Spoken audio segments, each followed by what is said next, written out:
Ya sea que seas hombre o tengas un hombre en tu vida, estoy segura de que has oído hablar de los problemas que los hombres tienen con la micción cuando envejecen, todo debido a un órgano llamado próstata.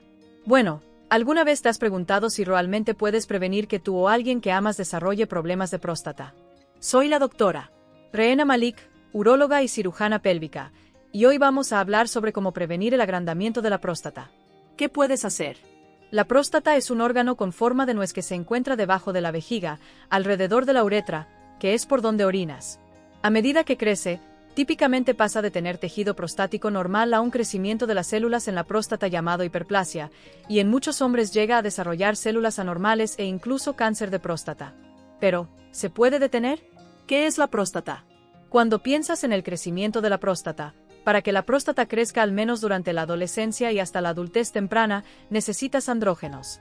Es muy dependiente de los andrógenos. Ahora, ¿qué es un andrógeno? Son cosas como la testosterona, y en la próstata específicamente, cuando la testosterona llega a la próstata, se convierte por una enzima llamada 5-alfa reductasa en algo llamado DHT o dihidrotestosterona. Esto se encuentra en la próstata en concentraciones muy altas y se une a proteínas en la sangre con una afinidad mucho mayor que la testosterona. Por lo tanto, la dihidrotestosterona se encuentra en la próstata en concentraciones mucho más altas que la testosterona, y esta dihidrotestosterona luego se une a receptores androgénicos, lo que causa cambios en la próstata que provocan crecimiento. Pero como ya sabes, a medida que los hombres envejecen, su testosterona tiende a disminuir. Así que, mientras los hombres tienen testosterona en declive con la edad, su próstata sigue creciendo. Por lo tanto, los andrógenos por sí solos no son la causa del crecimiento que provoca la HPV o hiperplasia prostática benigna. Si quieres saber más sobre eso, mira mi video donde hablo de todo lo que necesitas saber sobre la HPV para que aprendas más sobre esa condición, así como tratamientos y opciones que tienes si estás lidiando con esos síntomas. Agrandamiento de la próstata. Para entender cómo prevenir el agrandamiento de la próstata, es importante entender qué sucede. La HPV o hiperplasia prostática benigna se debe al aumento en el número de células prostáticas, particularmente células epiteliales y células estromales, que son diferentes tipos de células ubicadas en la próstata. Básicamente, en el cuerpo, cuando cualquier célula está creciendo o multiplicándose, también vas a ver muerte de células viejas. Y cuando hay un desequilibrio, particularmente en la próstata, vemos que hay más crecimiento que muerte de células prostáticas. Y eso típicamente es causado en este caso por un aumento en ciertos factores de crecimiento como el factor de crecimiento epidérmico, factor de crecimiento similar a la insulina, factor de crecimiento de queratinocitos y factor de crecimiento transformante beta o TGF-beta. ¿Qué causa esto? Y entonces, ¿qué lo causa? Uno es genético. Sabemos que la HPV puede heredarse de manera algo autosómica dominante. Lo que eso significa es que si tu padre tiene HPV, es muy probable que tú también la tengas. Eso no significa que todas las formas sean heredadas, pero típicamente cuando vemos personas que tienen próstatas agrandadas antes de los 60 años, tan molestas que necesitan cirugía para remover la próstata, este es el tipo de persona que es más probable que tenga un componente genético. El segundo causa es la inflamación.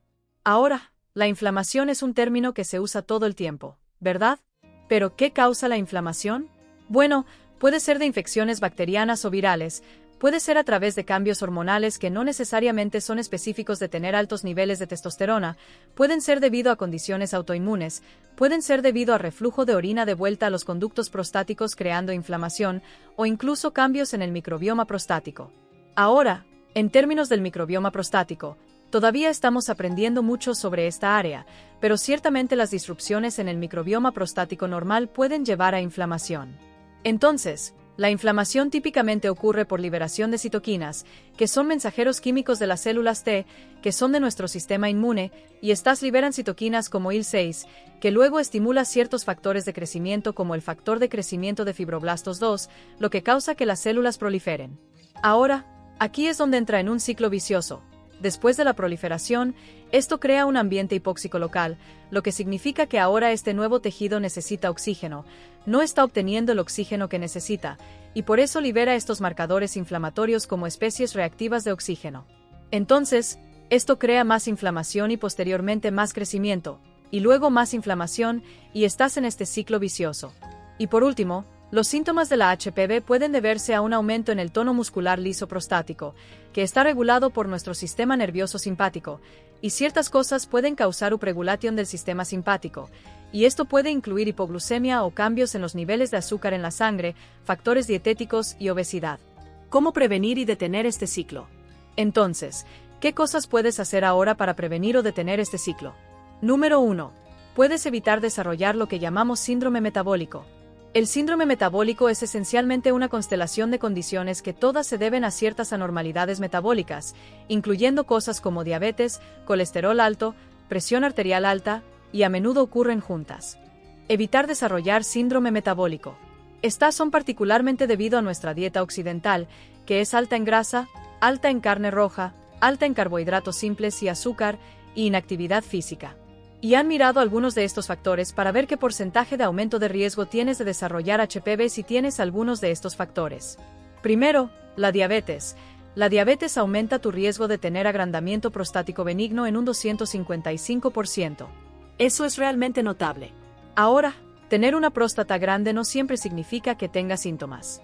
Así que cuando miraron la correlación con síntomas del tracto urinario inferior o síntomas que usualmente son causados por una próstata agrandada, como chorro débil, detener y empezar la orina, tener que esperar mucho tiempo antes de que empiece la orina, y a veces tener que ir a menudo de noche o durante el día, o tener mucha urgencia para ir al baño, encontraron que tener diabetes aumentaba el riesgo de estos síntomas en un 95%. Así que la diabetes ciertamente es una condición muy problemática. Ahora, ¿qué hay del IMC o índice de masa corporal? Sé que no es un indicador perfecto de salud porque algunas personas pueden tener un IMC alto y tener mucha masa muscular y en realidad no estar poco saludables, pero generalmente hablando, un IMC mayor de 35 comparado con personas que tenían un IMC menor de 25 tenía un aumento en el agrandamiento prostático benigno de más del 200%. Así que estar con sobrepeso es en realidad un fuerte indicador de riesgo de desarrollar HPV. Así que tener una circunferencia de cintura de 109 centímetros o 42 pulgadas aumenta tu riesgo de desarrollar HPV en un 138%. Ahora, 42 pulgadas es bastante grande. Ahora, con unos 102 cm o unas 40 pulgadas, eso aumenta tu riesgo en alrededor del 48%. Así que, independientemente de cómo lo mires, tener obesidad, tener una gran circunferencia de cintura y tener diabetes te va a poner en riesgo de HPV. Número 2. Ahora, pasando a la segunda forma en que puedes reducir tu riesgo de HPV es aumentando la actividad física. Aumentar la actividad física. En una revisión de literatura, compilaron 8 estudios con más de 355.000 hombres, y con todos los datos sobre los diferentes tipos de actividad, decidieron categorizar la actividad como ejercicio ligero, moderado o pesado, y encontraron que incluso el ejercicio ligero disminuía el riesgo de HPV en un 30%, y si lo aumentabas, llegaba hasta una reducción del 36%. Y específicamente en términos de qué tipos de ejercicios, hubo un estudio que miró caminar más de 2 horas por semana versus caminar menos que eso, y encontraron que eso reducía el riesgo de HPV en alrededor del 27%. Ahora, 2 horas por semana realmente no es mucho. Hay 7 días en la semana y puedes hacer las cuentas, ¿verdad? Eso es menos de 20 minutos al día si lo haces todos los días, y por lo tanto, realmente no es una gran cantidad de actividad lo que necesitas para ver una mejora. Así que hacer actividad física al nivel de 862 kilocalorías por día en el estudio de envejecimiento de hombres de Massachusetts vio una reducción de alrededor del 50% en términos de riesgo de HPV. Ahora, ¿qué hay de hacer actividad física regularmente? Si lo haces alrededor de 6 veces al día, basado en un gran estudio poblacional usando los datos de NANES, vieron una reducción de nuevo casi del 50 a 51%. Número 3. Evitar ciertos medicamentos. Evitar ciertos medicamentos. Así que los medicamentos de venta libre pueden empeorar tus síntomas de HPV y potencialmente, si estás empezando a tener algunos síntomas, es importante darte cuenta de que ciertas cosas pueden empeorarlo. Ahora, esto no es preventivo, pero creo que es importante discutirlo porque si estás teniendo cualquier síntoma, esto puede empeorarlo significativamente y a veces puede hacer difícil orinar. Uno son los antihistamínicos. Un efecto secundario de los antihistamínicos es que pueden relajar la vejiga de modo que la vejiga no puede apretar tan fuerte como normalmente lo hace para ayudar a pasar la orina más allá de una próstata agrandada. El segundo son los descongestionantes como la pseudoefedrina o pseudoefedrina. Nosotros como urólogos usamos bloqueadores alfa para ayudar a mejorar los síntomas de HPV. Estas son cosas como Flomax o tamsulosina, y estas funcionan relajando el cuello de la vejiga y relajando la próstata para permitir que la orina fluya, y cosas como la pseudoefedrina en realidad hacen lo opuesto, aprietan estos músculos lisos, por lo que hace más difícil orinar. También cosas como antidepresivos, específicamente antidepresivos tricíclicos, pueden empeorar los síntomas debido a su efecto negativo en la vejiga. Número 4. Dieta. Dieta. Ahora, los mejores datos que tenemos sobre dieta y, como si has estado aquí antes sabes que aprender sobre dieta y cómo afecta a nuestros cuerpos es en realidad muy desafiante en entornos de investigación porque tienes que controlar todo lo que entra en la boca de alguien para asegurar que van a seguir el plan exacto que les prescribes comparado con un control general, y eso puede ser muy difícil y costoso.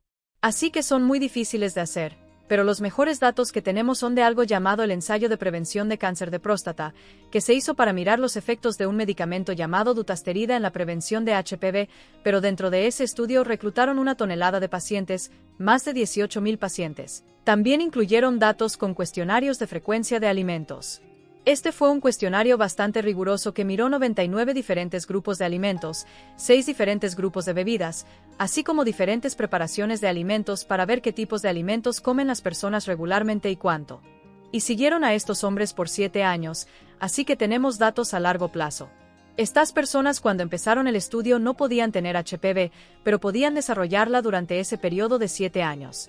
En términos de ingesta de grasa, miraron cuartiles, así que miraron cuánto de su dieta total venía de grasa.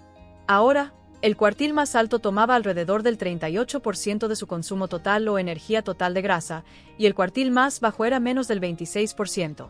Aquellas personas que tenían una dieta más alta en grasa tenían alrededor de un 31% de aumento en el riesgo de desarrollar HPV. Y luego, ¿era un tipo específico de grasa? Miramos poliinsaturada, insaturada, saturada, y realmente no encontraron diferencia en términos del tipo de grasa que consumes comparado con el riesgo de desarrollar HPV. Ahora, también miraron la ingesta de carne roja y encontraron que los hombres que comían carne roja menos de una vez por semana versus los que la comían diariamente tenían un 30% de aumento en el riesgo de desarrollar HPV. Y similarmente miraron las verduras. Personas que tomaban verduras menos de una porción por día comparado con 4 porciones por día vieron un 38% de aumento en el riesgo de HPV. Así que de esto podemos concluir que una dieta alta en grasa, alta ingesta de carne roja y baja ingesta de verduras te pone en mayor riesgo de desarrollar HPV. Ahora, por último en términos de dieta, todos quieren saber si hay un cierto alimento que debería comer para reducir mi riesgo. Eso me lleva a algo que en realidad ha sido estudiado bastante, que se llama licopeno. Licopeno.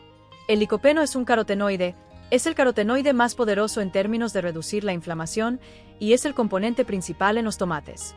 Los tomates son básicamente la fuente de alrededor del 85% de nuestra ingesta dietética de licopeno. Ahora, puedes tomar licopeno como suplemento, pero vamos a hablar de alimentos ahora, y en mi próximo video voy a hablar de los datos sobre suplementos para mejorar síntomas relacionados con HPV. Y ahora, como estos son antiinflamatorios esencialmente, son como un antioxidante. En ese mismo ensayo PCPT o ensayo de prevención de cáncer de próstata, vieron una reducción del 18% en el riesgo de desarrollar HPV en aquellos que tenían licopeno en su dieta. Y ha habido muchos estudios que han mostrado resultados mixtos. Algunos muestran beneficio mientras que otros no, en términos de mejorar síntomas relacionados con HPV. De nuevo, en términos de prevención, no hay una tonelada de datos, y el mejor que tenemos es ese ensayo de prevención de cáncer de próstata, pero hay algunas preguntas en que hace que el licopeno sea más efectivo. Uno es que definitivamente hay variabilidad genética en cómo nuestros cuerpos procesan el licopeno y lo hacen biodisponible, así que algunas personas pueden hacerlo mejor y otras no. En este punto no sabemos quién lo hará mejor con la ingesta de licopeno. La otra cosa es que en realidad cocinar el tomate puede en algunas formas ser mejor. Cocinar los tomates en realidad crea una reacción llamada reacción de Maillard, y lo que sucede es que cuando cocinas, un aminoácido se une a un azúcar, y por eso ciertas cosas se doran o sus sabores cambian cuando se cocinan. Y particularmente cuando cocinas tomates, obtienes lo que se llama una reacción Frugis. La fructosa se une a la molécula de histidina, y esto además del licopeno también tiene propiedades antioxidantes y ha sido mostrado al menos en un estudio para mejorar el efecto del licopeno por sí solo. Ahora, ¿cuánto producto de tomate necesitas comer? Bueno, no hay una cantidad perfecta realmente, pero los estudios han mirado desde 6 miligramos hasta 21 miligramos por día. Y solo para contexto, una cuarta taza de pasta de tomate, que probablemente usas en tu comida muy a menudo, tiene alrededor de 19 miligramos. Comer una rebanada de sandía te da 13 miligramos, y comer una taza de tomates cherry te da alrededor de 3.8 miligramos. Así que obtener esa cantidad no es realmente demasiado difícil. Y en términos de lo necesario, diría que cualquier cosa por encima de 6 miligramos probablemente es suficiente basado en los estudios que hemos visto. Sin embargo, de nuevo, no diría que esto es obligatorio, pero si te gustan los tomates, por todos medios cómelos porque pueden ser útiles, o otros productos que contienen licopeno. Y hay bastantes, solo búscalo en Google y verás una lista completa de diferentes alimentos que tienen licopeno, pero los tomates usualmente son los más fáciles para que la gente los coma. Tienes que ser cuidadoso al comer demasiados tomates, puede causar otros efectos secundarios. Algunas personas pueden desarrollar síndrome de intestino irritable, algunas personas pueden tener sobreactividad de la vejiga porque los productos a base de tomate pueden ser irritantes para la vejiga, también puedes tener acidez o reflujo y eso puede ser bastante incómodo. En casos raros puede causar problemas renales, dolores corporales o artritis, o incluso en algunos casos causar decoloración de la piel, puede volverse un tono anaranjado si comes demasiado. Así que come con moderación. No hay evidencia fuerte en este punto de que eso prevendrá la HPV. Conclusión.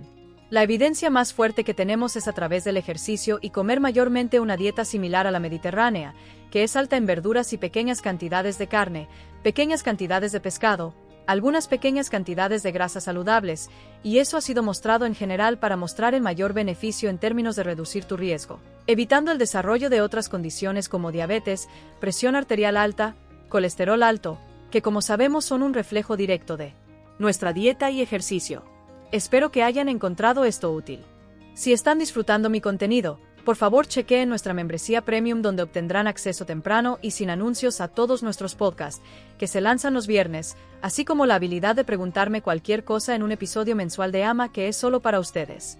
También, si estás teniendo problemas con condiciones de vejiga, disfunción sexual, problemas hormonales con testosterona para hombres o pasando por la menopausia para mujeres, o si estás teniendo dolor pélvico, estaríamos felices de verte en nuestra práctica en Reena Malik MD.